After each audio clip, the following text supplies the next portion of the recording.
बहुत important factor होता है बच्चे की एमबीबीएस जर्नी में, if they choose to do MBBS abroad.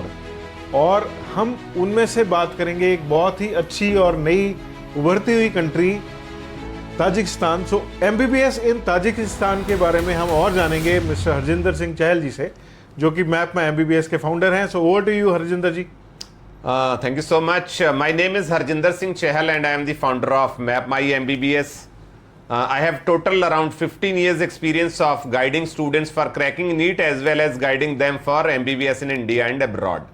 और बहुत हज़ारों बच्चों को डील करते हुए और हज़ारों बच्चों को ये जर्नी में सपोर्ट देते हुए हम काफ़ी फैक्टर्स और काफ़ी चीज़ों के बारे में जानकारी रखते हुए आज आपको गाइड करने वाले हैं एमबीबीएस इन ताजिकिस्तान के बारे में। ये बहुत ही आजकल प्रोमिनेंट होता जा रहा है, जो है ताजिकिस्तान कंट्री बहुत फेवरेबल कंट्री होता जा रहा है एमबीबीएस एडमिशन लेने के लिए बच्चों की एंटायर इंडिया के अंदर। यस सर, मैं भी रिसेंटली मैप में एमबीबीएस की तरफ से वहाँ पे जाके आया था, यूनिवर्सिटीज़ विजिट करी, तो मेरा एक्सपीरियंस भी बहुत अच्छा रहा। लेकिन आपसे और जानना चाहेंगे कि कौन सी टॉप यूनिवर्सिटीज़ आप बच्चों को रिकमेंड करेंगे, और पहले तो खैर उससे पहले ये जानना चाहेंगे कि Tajikistan as a country Indians के लिए कैसी है। देखो, इंडिया के साथ ताजिकिस्तान के रिलेशंस बहुत अच्छे हैं and second factor is Tajikistan में जो इन्फ्लुएंस है that is total Russian influence. काफ़ी अच्छे लोग हैं, it's not a big country, ये पॉपुलेशन बहुत ज़्यादा नहीं है, it's a beautiful country, water बहुत रिवर्स हैं बहुत सारी और बहुत ही प्यारा मौसम रहता है वहाँ पे, और बहुत ही प्यारी कंट्री है, बहुत सेफ कंट्री है, लोग बहुत ही सपोर्टिव हैं ताजिकिस्तान के।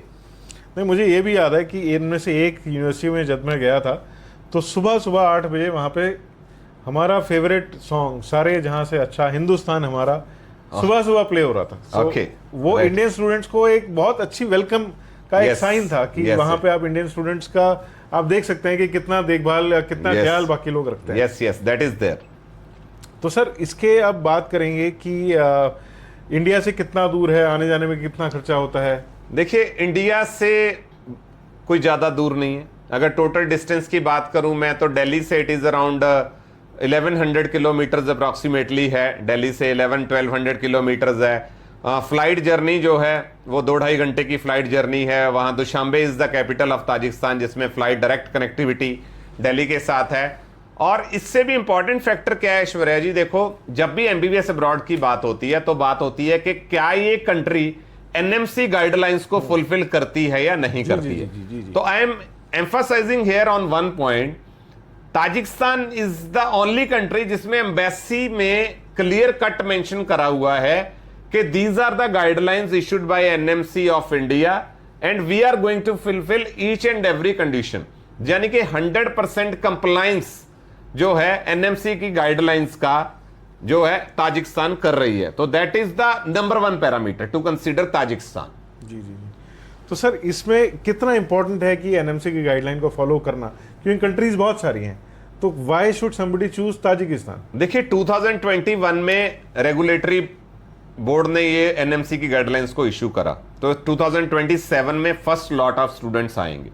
अगर उसने इंडिया में, मैं एक रफ बता दूं आपको, सीधे तौर पे बता दूं स्पष्ट, अगर इंडिया में डॉक्टर बनना है तो रेगुलेशंस को आपको फॉलो करना पड़ेगा। अगर आप रेगुलेशन कोई कंट्री फॉलो नहीं कर रही है, आप उस कंट्री में जाके एमबीबीएस कर रहे हैं, तो वापस आके इंडियन गवर्नमेंट आपको एफएमजी के एग्जाम में बैठने नहीं देगी और अल्टीमेटली आप डॉक्टर नहीं बन सकते हैं। तो this is the most important, जिस पर्पस के लिए बच्चा बाहर जा रहा है, अगर वो पर्पस ही फुलफिल नहीं होगा तो वो 6 years वहां पे जो बच्चा लगा के आएगा that is waste. But Tajikistan luckily is the country जो 100% एनएमसी का कंप्लायंस फॉलो करता है। राइट। तो एनएमसी की गाइडलाइन में जैसे लिखा है कि 54 मंथ्स का, यस, 5+1 ईयर की डिग्री, इंग्लिश मीडियम, वहां पे डॉक्टर की recognition, licence to practise, all the guidelines are being fulfilled. Okay, Yes. जो कि उनकी एम्बेसी की अपनी वेबसाइट पे यस, एम्बेसी की मेन तो वही है ना, आप हमें प्रूफ चाहिए तो प्रॉपर प्रूफ इज अवेलेबल, जो उन्होंने अपनी एम्बेसी में पूरा प्रॉपर तरीके से they have mentioned it properly. तो सर वहाँ जब इंडिया का बच्चा जाता है तो लोकल्स से उनका इंटरेक्शन कितना रहता है, कि क्लासेस उनकी लैंग्वेज में होती हैं, इंडियन लैंग्वेज में होती हैं, इंग्लिश में होती हैं, कौन सी लैंग्वेज में देखियो, क्लासेस हैं? जो स्टडी है that is in English language, but बच्चे को लोकल लैंग्वेज सीखना जरूरी है because they have to handle patients. तो वहां पे जो लोकल पेशेंट आएगा वो लोकल लैंग्वेज में बात करेगा। हमारे यहाँ पे हम जब जाते हैं तो हम या तो हिंदी यूज करेंगे या रीजनल लैंग्वेज यूज करता है पेशेंट, तो हमें वो आना जरूरी है। तो इसी तरीके से वहां पे फर्स्ट ईयर में बच्चा एज अ सब्जेक्ट वहां की जो लोकल लैंग्वेज है उसको सीखता है, और बाकी जो पूरा करिकुलम है दैट इज इन इंग्लिश, तो वो इंग्लिश करिकुलम ही फॉलो होता है। नहीं, मेरा एक्सपीरियंस भी ऐसा ही था। मैंने वहाँ पे बहुत सारे बच्चों से इंटरेक्ट किया जो फर्स्ट ईयर में सेकंड ईयर में थे वहाँ पे, तो उनकी रशियन या उनकी जो ताजिक लैंग्वेज थी that was as fluent as a local. तो मुझे ये तो बड़ा अच्छा भी लगा कि बच्चों को एक नई लैंग्वेज सीखने भी मिलती है, और इतना मुश्किल भी नहीं होगा कि सभी बच्चे सीख गए और बहुत जल्दी सीख गए। It's very easy languages, yes. Right sir, तो इसमें सर हम बात करते हैं कि मैप में एमबीबीएस का क्या सपोर्ट सिस्टम है। देखिए, सपोर्ट सिस्टम में सबसे पहले आती है वहां की यूनिवर्सिटीज। वहां पे मेनली जो अच्छी यूनिवर्सिटीज है, क्योंकि उनकी बात करें तो हम जो रेकमेंड करते हैं, देखो वहां पे एक तो है दुशांबे कैपिटल, जिसमें दुशांबे कैपिटल में there are 2 good universities in Dushanbe capital, और एक वहां से थोड़ा 1.5 घंटे का रास्ता है बाय रोड, खतलौन जो यूनिवर्सिटी है, खतलौन यूनिवर्सिटी है, डंगारा करके एक है, तो that is also a very old university, public university है, गवर्नमेंट यूनिवर्सिटी है, that is one of the best university. उसको मैं ऊपर इसलिए बोलना चाहूंगा क्योंकि वो एक छोटी सिटी है, तो बच्चे को जब बाहर जाता है बड़ी सिटी में, वो वाइब्रेंट लाइफ देखता है, तो वो उसको कहीं ना कहीं बच्चे का डिस्ट्रैक्ट होने का चांसेस रहता है। तो ये जो खतलौन करके यूनिवर्सिटी है, एक छोटी स्मॉल सिटी में इट्स देयर, तो बच्चे को जो है सिर्फ एजुकेशन एक्सपोजर है, बाकी वर्ल्ड से ना तो उसको ज्यादा डिस्ट्रैक्शन मिलेगी, ना ही बच्चे का खर्चा ज्यादा होगा, क्योंकि those options are not there. Along with that, local Dushanbe capital के अंदर एविसेना ताजिक यूनिवर्सिटी है, which is one of the oldest university, बहुत ही ह्यूज कैंपस है और बहुत ही अल्टीमेट वर्ल्ड इंफ्रास्ट्रक्चर आप उसका कह सकते हैं। Then third one is Tajik state medical academy, वहां पे है यूनिवर्सिटी, वहां पे है, जो कि बहुत ही अच्छी यूनिवर्सिटी है।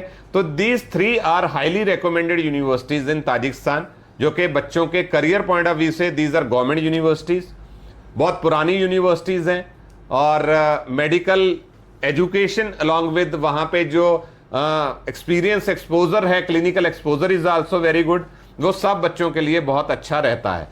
तो सर, अगर किसी को प्लानिंग करनी है एमबीबीएस अब्रॉड की, तो ये प्लानिंग कब शुरू होती है? देखिए, जो आज की डेट में बच्चा है उसको तो नीट पे फोकस करना चाहिए, रीनीट का एग्जाम बच्चे का आ रहा है तो उस पर फोकस कर, लेकिन पेरेंट्स को कहीं ना कहीं एक रोड मैप तैयार करना पड़ेगा। स्कोर तो रेंज तो पता है कि my kid is in this range और मेरा ये बजट है। अब इंडिया में स्कोर कम है, इंडिया में if they can spend huge money, management seat ले सकते हैं तो वेल एंड गुड, अदरवाइज एक secondary route I will say is there MBBS abroad. अब एमबीबीएस अब्रॉड में कौन से फैक्टर्स को चूज करके कैसे जाना है वो पेरेंट्स को देखना एडवांस में जरूरी है, क्योंकि हमें प्री प्लानिंग जितनी किसी भी काम की करते हैं दैट इज इंपॉर्टेंट। तो अभी से पेरेंट्स को सभी कंट्रीज के बारे में नो हाउ लेना जरूरी है, और नो हाउ लेते हुए अपना एक रोड मैप तैयार करना जरूरी है, जिसमें मैप माई एमबीबीएस में we are going to take care of everything, starting from admission of student, फिर बच्चे को वहां डिपार्चर, वहां से अराइवल बच्चे का, हॉस्टल में सेटलमेंट, क्लासेस में settlement, regular follow up with the student, कुछ भी चैलेंज आता है उसको सॉल्व करना, 6 इयर्स का एक ये कंप्लीट सोल्यूशन बच्चे को हम प्रोवाइड करते हैं। तो सर, ये क्या ये कहना ठीक रहेगा कि जैसे अगर बच्चों को अपना स्कोर पता है या पेरेंट्स अपना बजट डिसाइड कर लेते हैं, तो क्या ये प्रोसेस जल्दी शुरू करने का कोई फायदा है? यस, इमीडिएटली पेरेंट्स को हमसे कांटेक्ट करना चाहिए और एटलीस्ट इंफॉर्मेशन लेनी चाहिए। एडमिशन इज सेकेंडरी, लेकिन एक इंफॉर्मेटिव होना बहुत जरूरी है। तो सभी पेरेंट्स से माई सिंसियर रिक्वेस्ट इज कि आप एक एमबीबीएस की जो जर्नी है बच्चे की उसका प्री प्लान करें। उसके लिए आपको कोई भी सपोर्ट सिस्टम चाहिए तो मैप माई एमबीबीएस की जो टीम है that is always ready to provide you correct, truthful और 100% जेन्युइन इंफॉर्मेशन देने के। ठीक है, आप जैसे हरजिंदर जी ने बोला, मन में कुछ भी सवाल हैं तो अपने तक ना रखिए, हमें बताइए, हम आपको उसका सॉल्यूशन देंगे।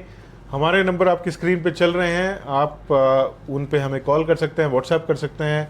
हमारा ऑफिस है चंडीगढ़ में जिसमें आप आके हमसे मिल सकते हैं, और हमारी पूरी कोशिश रहेगी कि बच्चे को अच्छे से अच्छी यूनिवर्सिटी कम से कम खर्च में, और ताकि उसका करियर आगे बढ़ सके एक सही दिशा में। तो thank you Harjinder ji. Thank you so much, thank you.